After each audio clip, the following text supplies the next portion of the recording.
자, 오늘 일부 이슈에서 함께 하실 분 네 분 모셨는데요. 건국대학교 송승우 특임교수, 그리고 백기종 전 수서경찰서 강력팀장, 박지훈 변호사, 그리고 정신과 전문의이시죠. 최영기 원장 네 분 나와 계십니다. 어서 오십시오. 네. 안녕하십니까. 자, 먼저 이 김무성 대표 둘째 사위 얘기를 좀 더 해봐야 되겠습니다. 이게 지금 계속 나오는 게 삼자 DNA가 검출됐던 두 번째 주사기인데 이게 뭐 어떻게 된 얘기예요? 검찰 제가 알기로 수사를 한 걸로 알고 있거든요. 그렇죠. 이 세간에 알려진 대로 뭐 수사를 안 하고 이런 거는 아닌 것 같은데. 맞습니다. 이제 그 김무성 대표의 사위 이 씨 집에서 주사기가 17개가 이제 나왔는데 그 중에는 사용하지 않은 것도 있고 또 이 씨가 사용한 것도 있고. 근데 이제 마지막 주사기 이제 사용한 주사기 하나에서 DNA가 이제 검출이 되긴 됐는데.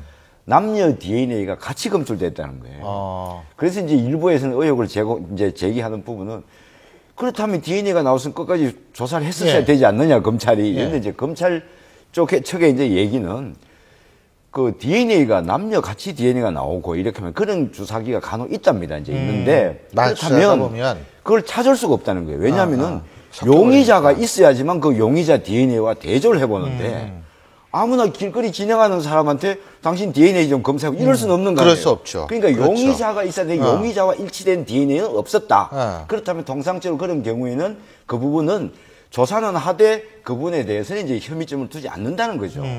그렇기 때문에 검찰이 수사를 뭐 부실하게 했다 이렇게 볼 수는 없는 것 같습니다. 그렇죠. 우리 박 변호사님은 어떻게 보십니까? 일단은 마약 수사할 때 수사에 협조를 하게 되면 검찰도 많이 봐주고 또 통상은 협조를 통해서 다른 공범들을 알아냅니다. 그러니까 저는 뭐 송승우 교수님 말씀이 일응타당하다는 게 뭐냐면 모든 용의점을 둘 수가 없거든요. DNA를 검출했다 해가지고 우리나라에 그 DNA를 갖고 누구를 특정할 수는 없습니다. 대조가 가능할 뿐이거든요. 그래서 강력범죄 저지른 사람들 몇 개 표본만 있을 뿐이지 지금 그거랑 대조를 해가지고 맞냐 안 맞냐 확인할 수밖에 없고요. 만약 유력한 용의자가 있는데 계속 부인을 하고 있다.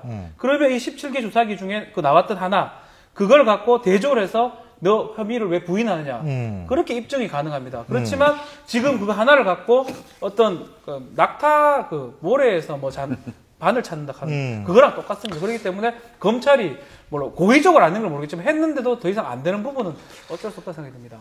그리고 사실은 백팀장님. 그 17개 주사기 중에 이제 마약 수사는 저도 많이 해봤습니다만 일단 DNA가 다른 DNA가 나왔다고 하면 그 집에 그 사이 이모 씨 집안에 드나드는 사람들, 그다음에 통신 수사에 나타나는 주고받은 사람들 이런 사람들을 압축을 해가지고 이 DNA와 일치하는 사람이 있나 없나 이걸 확인을 하는 거거든요. 그런데 방금 두 분이 송 교수님하고 우리 박준 변호사 말씀하셨지만 그런 용의선상에 없는 DNA를 사실 찾아낸다는 건 쉽지는 않습니다. 그래서 수사를 아마 안 한 건 아니지만 이런 부분을 모두 다 넓혀서 수사를 할 수 없기 때문에 이제 끝까지 수사를 하다가 결국은 DNA 주인공을 찾지 못하고 또한 보도에 하면 사이 이 씨가 이 부분에 대한 부분은 정확한 진술을 하지 않는다는 보도가 있는데요. 이런 부분에서 뭐 수사는 어쩔 수 없는 경우도 있다 하는 걸 말씀을 드립니다. 그리고 뭐 판결 같은 경우는 실제로 대부분 법조인들이 적절한 판결이었다라고 얘기하는 경우가 더 많더라고요. 그렇죠. 저도 이제 이 사건이 나오고 난 뒤에 법조에 계시고 또 이런 그 향정신성 의약품 관리법에 대한 그중에 부장 판사도 지내신 분 이런 분들 만나봤는데 대부분 그거예요. 그 양형은 적합했다, 적당했다. 이제 그런데 그것이 우리가 이제 국민 감정 안 맞는 것이 뭐냐 하면은.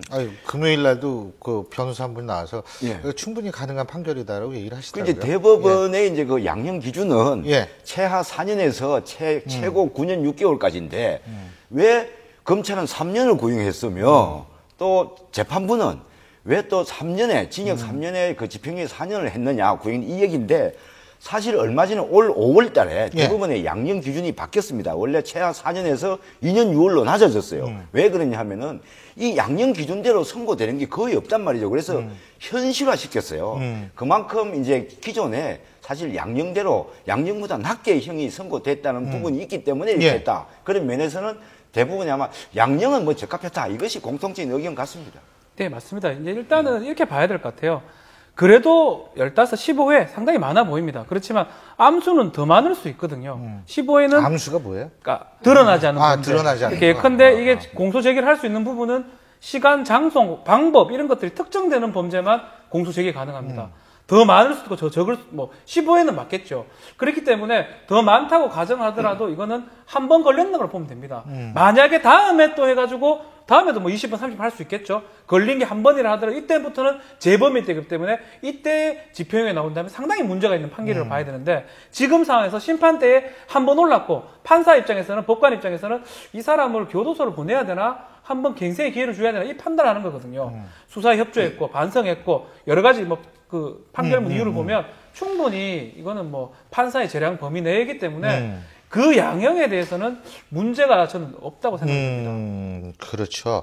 그러니까 어쨌든 수사 기록 공개 같은 거는 가능해요. 사실 수사 기록 공개를 전면적으로 공개하는 건 쉽진 않습니다. 그것도 사실 네, 제가 박준 변호사 계시지만 변호인이 그 접견권이나 복사를 할 수는 있지만 그걸 대외적으로 수사 기록을 공개를 하게 되면 여러 가지 그 인권 침해 소지도 있고 그다음에 관련자의 뭐 주소라든가 인적사항이 적나라하게 드러나거든요.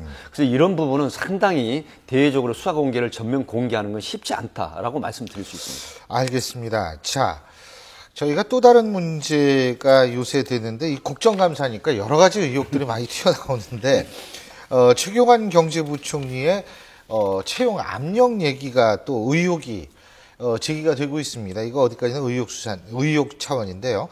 먼저 국감장에서 나온 발언이 어떤 것인지 한번 여러분 들어보시죠.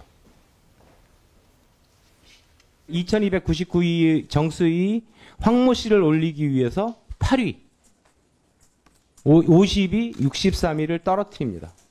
이건 제가 취임하기 전에 발생한 일이기 때문에 인사청탁에 대해서 제가 와서 심각성을 깨닫고 여기에 대해서 그 감사원 보고서에서 요구한 대로 관련 실무자들을 징계 처분했고요.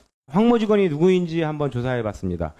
2009년 1월 1일부터 2013년 3월 10일까지 4년 넘게 모 여당 국회의원 사무실에서 인턴 비서로 근무한 것이 확인됐습니다. 여당 국회의원 누군지 아십니까? 그거는 모릅니다. 최경환 경제부총리입니다. 과연 최경환 당시 원내대표가 그런 얘기를 했는지 안 했는지 특별한 증거가 없는 상황에서 마치 기정사실화해서 송 교수님, 정치권에 계셨던 분으로 어떻게 보십니까, 이거? 이제 최경환 경제부총리 강력하게 부인하고 있고. 그렇죠. 최경환 부총리는 이제 인사청탁을 한 적이 없다. 그냥 직원이 저 직원이 인턴 직원이었는데 최경환 부총리 지역구가 청도 경산 아닙니까? 경북에. 그렇죠. 그쪽 지역의 인턴 직원을 이제 조금 했었는데 그 직원이 중소기업진흥공단에 이제 입사를 했어요. 했는데 그 과정에서 최경환 부총리가 진흥공단 이사장한테 인사청탁을 했다는 게 이제 새정치연합이 주장한 의혹이고 최경환 부총리는 그런 일 없다. 그렇죠. 강력 이제 했는데 물론 이 채용된 직원의 어떤 그 채용 과정에서 서류는 다소 문제가 있다고 감사원 기록에서 나온 건 맞아요. 나오는데 그거는 자체적으로 문제가 있느냐, 안 그러면 최경환 부총리가 부탁해서 이렇게 했느냐의 문제인데 감사원에서 이제 문제 있는 건 확실히 드러났지만은 지금까지 최경환 부총리가 부탁을 했다. 그 부분이 드러난 건 아직까지는 없습니다. 그렇군요. 근데 이게 사실 물론 이제 최경환 부총리 같은 경우에는 본인이 데리고 있던 아까 인턴 사원이라고 말씀을 하셨죠. 그죠? 그런데 또 이것도 어쨌든 의혹입니다만 그 자신 딸들 취업시키려고 했던 여야 한 명씩 있었지 않습니까? 물론 최경환 경제부총리 문제하고는 저는 사안이 좀 많이 다르다고 생각은 하지만 이런 일들이 참 왜 이렇게 끊이지 않을까요? 일단은 우리나라가 이런 의혹들이 끊이지 않는 의혹입니다. 의혹인데 사실은 이게 저 사람을 뽑아주면 덕을 보겠다고 생각하는 또 기업 문화가 또 있는 것 같아요. 기업은 아니지만 뭐 중소기업진흥공단 기업은 아니지만 그런 게 또 일반 의식화 돼 있는 것 같습니다. 그래서 만약에 이제 어떤 유력한 자제라든지 유력한 사람이 같이 일했던 인맥이 있는 사람이라면 그렇게 뽑혔을 거라는 어떤 인식의 소식이 있는 것 같고요. 사실은 이게 정말로 최경환 부총리가 했는지 안 했는지 알 수가 없습니다. 뭐 했다 하더라도 얘기 안 하고 알아서 뽑아주는 경우도 있거든요. 그런 그렇죠. 경우는 범죄가 아니거든요. 상관이 없는 거거든요. 막 그렇기 때문에 이런 것들이 의식화되어 있는 게 좀 문제가 아닌가. 사실은 그리고 또 우리나라는 보면 지금도 이게 순서가 2299등 하는 사람이 36등 안에 들었다는 거거든요. 그건 사실 주장이 이제 그렇게 되는데 그거야 이제 팩트인지 아닌지 우리가 알 수가 없는 없습니다. 거니까 그거는 그렇죠. 이제 어떤 구체적인 자료가 나와야지. 그러니까 우리나라 결국은 좀 이렇게 문제제기가 되는 건데. 투명하지 않는 그런 어떤 채용 문화 이런 것들이 있다라는 어떤 인식이 저변에 깔려 있는 것 같습니다. 그래서 유력한 사람의 아는 사람이기 때문에 못 뺐을 것이다. 그리고 또 왕왕 그런 것도 있고요. 그러다 보니까 의혹제기 계속 하는 거고 또 실제로 그런 경우도 있고 막 그런 것 같습니다. 근데 이런 의혹제기가 자꾸 되면은 유력 인사들 어디 자제들이다 이런 사람 어디 무서워서 역차별 받고 취직하게 하겠어요. 자, 근데 이제 일반적인 얘기로 최경환 부총리 케이스 빼고 정치인과 어떤 그 참모 보좌진의 관계 또 정치인과 지역구의 관계를 보면은 사실은 정치인은 어떻게 보면은 항상 이런 청탁 의혹을 받을 수밖에 없는 그런 상황에 처해 있어요. 이거하고는 관계없는 얘기입니다. 일반적인 얘기입니다. 사실 이 지역구에서도 여러 가지 인사 청탁이 이제 국회의원들한테 들어옵니다. 그러니까 내 아들 좀 어떻게 그렇죠. 좀 해달라, 뭐 해달라 이러면은 사실 그거 뿌리치기 굉장히 어렵단 말이죠. 그 다음에 특히 자기가 같이 근무를 했던 보좌진 같은 경우에 이제 국회 보면 의원 1명당 보좌진 7명, 인턴 사원 2명씩 그래 총 9명을 둘 수 있단 말이죠. 그럼 이 사람들 내보낼 때 국회 제가 어디 좀 그 지원을 하고자 하는데 의원님 저 좀 가능하면 좀 부탁 좀 해주세요 이러면은 사실은 그 부탁을 거절한다는 건 굉장히 어려운 문제예요. 그래서 대부분 국회의원들은 보면 어떻게 하냐면 1차 필기시험을 치고 2차 면접을 보는 것 같으면은 일단 필기시험 합격해놓고 내한테 다시 찾아와라. 이렇게 얘기를 하는 거 사실 필기시험 어떻게 할 방법이 없잖아요.